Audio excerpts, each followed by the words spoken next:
আল্লাহর নবী মুহাম্মদ রাসূলুল্লাহ সাল্লাল্লাহু আলাইহি ওয়াসাল্লাম জাহান্নামের মধ্যে দেখতে পাচ্ছেন কিছু সংখ্যক লোক আছে, এদের জিহ্বাটা আগুনের কেচি দ্বারা কেটে নেওয়া হচ্ছে। ওর জিহ্বাগুলো বাঁধা উপরের দিকে, ফেরেশতারা জোর করে করে জিহ্বা টেনে কেচি দিয়ে কেটে কেটে দিচ্ছে। মুহাম্মদ রাসূলুল্লাহ বলে, জিবরাইল এরা কারা, এদের এই অবস্থা কেন? হযরতে জিবরাইল আলাইহিস সালাতু ওয়াস সালাম বলে, নবী এরা হচ্ছে ওই সমস্ত মানুষ দুনিয়ার জমিনে মানুষকে বক্তৃতা দিয়ে পাগল করে দিত, মানুষকে ভালো কাজের উপদেশ দিত, কিন্তু নিজে ভালো কাজ করতো না। অর্থাৎ নিজে ভালো কাজের কথা বলতো কিন্তু নিজে ভালো কাজ করতো না। মানুষকে ভালো কাজের সুপরামর্শ দিত, নিজে পড়তো না, নিজে নামাজ পড়ে না আর অন্যকে নামাজের কথা বলতো, নিজে সুদ খায় অন্যকে সুদ খাওয়ার ব্যাপারে বারণ করত, নিজে আমল করে না অন্যকে আমলের জন্য খোঁটা দিত। এরা হচ্ছে ওই সমস্ত মানুষ। ইয়া আইয়ুহাল্লাযীনা আমানু লিমা তাকুলুনা মা লা তাফআলুন। আল্লাহু আকবার। সূরা সফের মধ্যে আছে 28 নম্বর পারার 61 নম্বর সূরা, প্রথম নম্বর রুকুর 2 নম্বর আয়াতে আছে। আল্লাহ পাক বলছেন, ওহে ঈমানদাররা শোনো, ইয়া আইয়ুহাল্লাযীনা আমানু, ওহে ঈমানদাররা শোনো, লিমা তাকুলুনা মা লা তাফআলুন, নিজে যেটা আমল করো না অথচ অন্যকে সেই আমলের কথা তোমরা বলছো। কাবুরা মাকতান ইনদাল্লাহি আন তাকুলু মা লা তাফআলুন। আমি রব্বুল আলামিন এই কাজটাতে ভীষণ অসন্তুষ্ট হই তোমাদের উপরে। কেন সে কথা বলো তোমরা যেটা নিজে আমল করো না? এরকম মানুষ সমাজে আছে না নাই? সব জায়গায় দেখা যায়। একটা কথা চিন্তা করে দেখবেন সব সময়ের জন্য, আমার কাছে যে আমলটা নেই আর ওই আমল নিয়ে মানুষকে খোঁটা দেওয়া কিন্তু যাবে না। যাবে ওদের জিহ্বাটা ফেরেশতারা টেনে হিসড়ে জোর করে করে কেটে দিচ্ছে। আল্লাহ রসুল স্বচক্ষে সেটা দেখলেন। এই যারা ওয়াজিং ময়দানে যারা আছেন, যারা ওয়াজ করছে, মসজিদের খতিব বিভিন্ন জায়গায় বক্তৃতা দিচ্ছে, আলোচনা করছে, এই সাইডটা কিন্তু অনেক সফট একটা সাইড, এই সাইডটা অনেক কঠিন একটা জায়গা।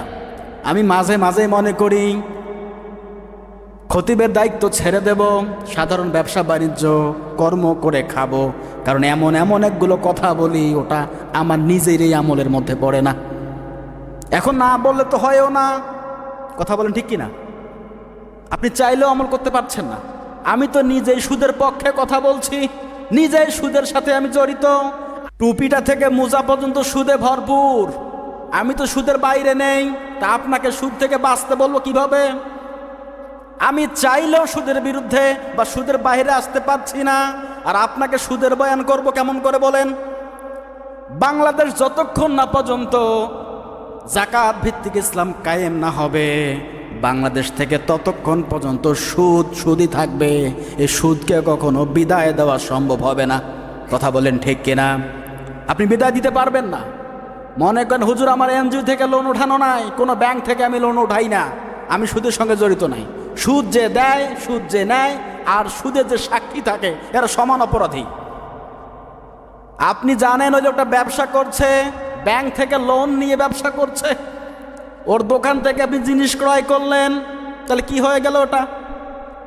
এই টুপিটা যেখান থেকে নিয়েছে অনলাইন থেকে, ওই লোকটা যে বিজনেসটা শুরু করেছে অবশ্যই খোঁজ খবর নিয়ে দেখবেন কোনো না কোনো জায়গা থেকে লোন করা আছে লক্ষ লক্ষ টাকা।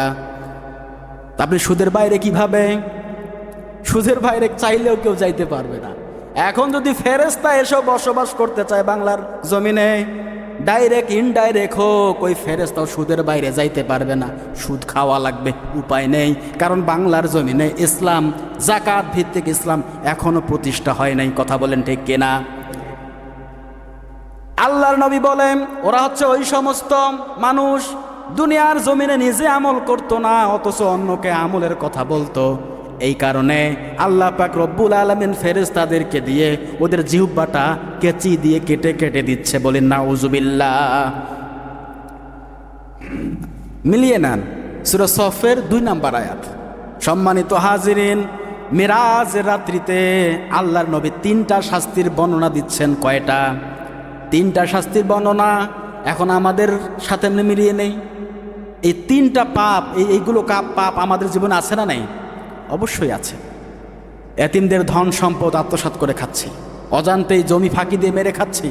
আমি তো আমাদের এলাকায় দেখি অনেক স্বচ্ছ মানুষ বলে, বাবা এই রাস্তাটা দেখতে পাচ্ছ, এই রাস্তাটা কিন্তু প্রায় 5 ফিট এদের খুলি দিয়ে যাচ্ছে, ভোগ করে খাচ্ছে। আপনার ভয় হয় না? আপনার অন্তর কি একবারও কেঁপে ওঠে না যে আমি রাস্তা ভোগ দখল করে খাচ্ছি? এই রাস্তা দিয়ে হাজার হাজার মানুষ চলাফেরা করে। একটা রাস্তা তৈরি করে দেওয়া একটা মসজিদ তৈরি করার থেকেও বেশি সওয়াবের কাজ। মসজিদে নামাজ পড়তে আসে কয়েকজন মানুষ, আর ওই রাস্তা দিয়ে হাজার হাজার মানুষ চলাফেরা করে, ঠিক কিনা? গাড়ি নিয়ে, সাইকেল নিয়ে, বাইক নিয়ে অসুস্থ মানুষ চলাফেরা করে। সেই রাস্তা আপনি 2 জন 2 দিক থেকে ঠেলে রাস্তা 10 ফিট হয়ে গেছে 7 ফিট। বলো ও যদি আসতে পারে তো আমি যেতে পারবো না? আপনার এলাকায় নেই এটা আমি জানি, কিন্তু আমার এলাকায় আছে, আমি আপনাকে স্পষ্ট দেখাইতে পারবো গায়ের জোরে। এতগুলো জায়গা সম্পদ, এতগুলো জায়গা জমি, আবাদি জায়গা, বাড়ি করার জায়গা, গাড়ি বাড়ি থাকলেও কোনো তারপরও পেট ভরে না জায়গা নিয়ে। সম্মানিত হাজিরিন, আল্লাহ পাক রব্বুল আলামিন যতগুলো সম্পদ মানুষকে দিয়েছেন, এই সম্পদের ব্যাপারে জিজ্ঞাসিত করবেন কি করবেন না বলেন? আমি যেন ম্যাডামকে বলি, আমার নামে যে কয়েক শতক জায়গা আছে কিছুদিনের মধ্যে এটাও আমি রাখবো না, কারণ আমার বাবা ক্লিয়ার, আমার বাবার নামে কিচ্ছু নাই। এখন আমি যদি আমার নামে রাখি, মরে গেলে আল্লাহ পাক বলে, হাবিব তোর নামে না 10 শতক জমি ছিল, হিসাবটা দিয়ে যা। হিসাব দিতে গেলে তো আমি আটক, আমি আছি ভাড়া জায়গায়। কিছুদিনের ভিতরে আমি এমনটা থাকবো, আল্লাহ আমার কিচ্ছু নাই, আমার ধন সম্পদ কিছু নাই, ছেলে মেয়ে আছে ওদের নামে আছে, আমার নামে 1 শতক জমিও নাই, জায়গাও নাই। হঠাৎ করে কোথাও যদি মরে টরে যায়, আল্লাহ পাকের কাছে হিসাব আমার সহজ, আল্লাহ ইনকাম করছি, দিনে খেয়েছি, আমার জমি বলতে কিছুই নাই, আমার ঘর বলতে কিছু নাই, ওটাও আমার ছেলের। এইরকম একটা স্বচ্ছ মন নিয়ে আল্লাহ পাকের দরবারে হাজির হওয়ার চেষ্টা করেন যে আমি মরে গেছি, আমার নামে কোনো সম্পদ নাই, কোনো টাকা নাই। আল্লাহর নবী মুহাম্মদ রাসূলুল্লাহ ইন্তেকালের পূর্ব মুহূর্তে হযরত আয়েশাকে ডাক দিয়ে বলে, আয়েশা ঘরের মধ্যে কোনো সম্পদ আছে নাকি? হযরত আয়েশা রাদিয়াল্লাহু তাআলা আনহা বলে, নবী ঘরের মধ্যে কয়েক টুকরো স্বর্ণ এখনো আছে আপনার। আল্লাহর নবী বলে, আয়েশা স্বর্ণের টুকরোগুলো নিয়ে আসো, দান করে দাও, সদকা করে দাও। আমি যদি কিয়ামতের ময়দানে উঠি, আল্লাহ পাক বলবে, হে নবী তুমি মরে গেছো, দুনিয়ার জমিন থেকে বিদায় নিয়ে চলে এসেছো, কিন্তু তোমার নামে সম্পদ আছে, স্বর্ণ ছিল, জায়গা ছিল, জমি ছিল, টাকা ছিল, এই সম্পদগুলোর সঠিক ব্যবহার তুমি করতে পারো নাই। ও আয়েশা এখনই নিয়ে আসো, দান করে দাও, সদকা করে দাও। কিয়ামতের ময়দানে আল্লাহ পাক রব্বুল আলামিনের কাছে আমি খালি অবস্থায় উঠবো, মাবুদ আমার সম্পদ বলতে দুনিয়ার জমিনে কিচ্ছু ছিল না, যা এনেছি তাই খরচ করে খেয়ে ফেলেছি, কিছু নাই আর। তাহলে হিসাব হবে সহজ, কথা বলে ঠিক কিনা? হিসাব কি হবে? সহজ হবে। এজন্য চিন্তা ভাবনা করেন যে মরার সময় যদি মরে যাই এই অবস্থায়, আল্লাহর কাছে এমনভাবে উঠবো, আমি ফকির, আমি মিসকিন, আমি এতিম, আমার কাছে কিচ্ছু নেই মাবুদ, যাহা ছিল সবার হক আদায় করে দিয়ে এসেছি, এখন আমার কিছুই নাই, 3.5 হাত কবর ছাড়া আমার কিছু নাই।